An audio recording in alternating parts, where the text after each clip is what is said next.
नमस्कार, आप देख रहे हैं इंडिया की दहाड़। मैं हूं आपके साथ ओम पांडे। तो देखिए, हरियाणा में यूं लगातार आ रहे भूकंप के झटके किसी बड़ी आपदा की ओर इशारा कर रहे हैं। देखिए, इस खबर के जरिए, इस जानकारी के जरिए जो कि मैं आपको देने वाला हूं, मेरा मकसद ये नहीं है कि मैं आप लोगों में अफरा तफरी मचाऊं, पैनिक मचाऊं, हड़कंप मचाऊं, जबकि ये खबर करने का असल मकसद ये है कि मैं आपको सजग कर पाऊं।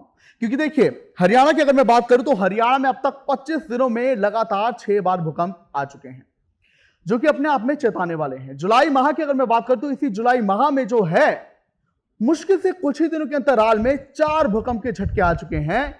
और इस वजह से जो है हरियाणा वासियों की टेंशन लगातार बढ़ती जा रही है। भूकंप की तीव्रता भी अच्छी खासी है, जिससे कि लोगों में जो है टेंशन बढ़ रही है कि क्या कुछ बड़ी आपदा आ सकती है। फिलहाल मैं आपको जानकारी दूं तो देखिए, एक और भूकंप आज हरियाणा में आया। आपको बता दें कि फरीदाबाद में भूकंप का झटका महसूस किया गया और यह केंद्र रहा फरीदाबाद इसका, और ये 5 किलोमीटर इसकी गहराई थी जमीन में, और इसकी तीव्रता जो है 3.2 मापी गई है। और देखिए, मंगलवार सुबह 6 बजे लोग घरों से बाहर निकल आए फरीदाबाद में। वहां पर जो है ये भूकंप जब आया तो इसकी तीव्रता 3.2 मापी गई और 5 किलोमीटर इसकी गहराई रही। और याद करें, 25 दिन में हरियाणा में 6ठी बार भूकंप आया है।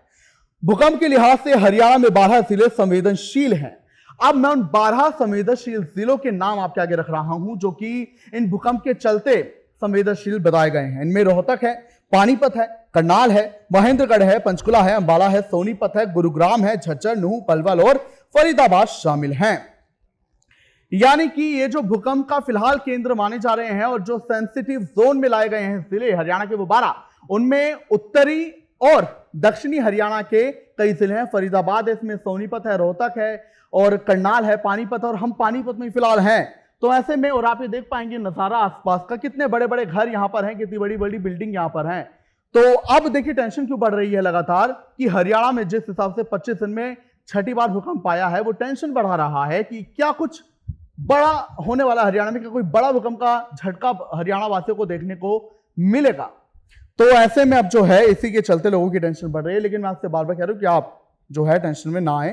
फिलहाल लगातार वैज्ञानिक इस पर जो है खोजबीन कर रहे हैं और समझने की कोशिश करें कि हरियाणा की जो प्लेट है, पृथ्वी की जो प्लेट है, भारत की जो टेक्टोनिक प्लेट है, इनमें क्या हलचल हो रही है कि लगातार हरियाणा और दिल्ली एनसीआर में ये झटके देखे जा रहे हैं। अब मैं आपको सिलसिलेवार ढंग से बताता हूं 25 दिनों में कब, कैसे, कहां पर भूकंप आए। बिल्कुल, तो पहला भूकंप का झटका इन 25 दिनों में आया था 27 जून को। 27 जून को यह पहला झटका आया था भूकंप का, जहां महेंद्रगढ़ जिले में शाम को भूकंप के झटके महसूस किए गए थे। नेशनल सेंटर फॉर सिस्मोलॉजी यानी कि एनसीएस के मुताबिक उस दिन भूकंप की तीव्रता रिक्टर स्केल पर 2.8 मापी गई, जिसकी गहराई 5 किलोमीटर थी। फिर दूसरा झटका आता है 10 जुलाई को। इस दिन सुबह 9:05 पर भूकंप आया था। करीब 10 सेकंड तक झटके लगे थे। इसका केंद्र झज्जर था। रिक्टर स्केल पर इसकी तीव्रता 4.4 रही थी। भूकंप के झटके गुरुग्राम, रोहतक, पानीपत, झज्जर, हिसार, रेवाड़ी में महसूस किए गए। यानी कि दक्षिणी हरियाणा जो है उस वक्त भूकंप के झटकों से दहला था 10 जुलाई को, जब लोग अपने घर से बाहर निकल आए थे। फिर उसके अगले ही दिन 11 जुलाई को फिर से भूकंप का झटका आता है और यह भी शाम को आता है, जहां शाम 7:49 पर यानी कि लगभग 8 बजे यह भूकंप का झटका आता है। इसका केंद्र फिर से झज्जर रहा, यानी कि 10 तारीख को झज्जर में भूकंप आया, उसके बाद शाम को दोबारा आया।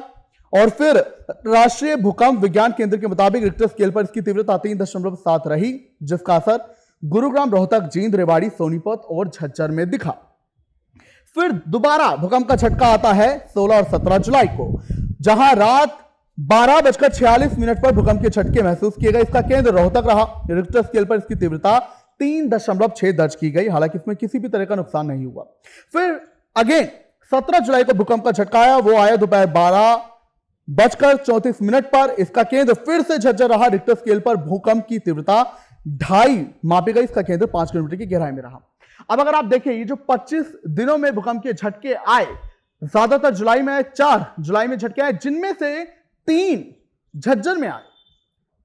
3 भूकंप के झटकों का केंद्र झज्जर रहा, जहां 10, 11 और 17 जुलाई को भूकंप के झटके आए।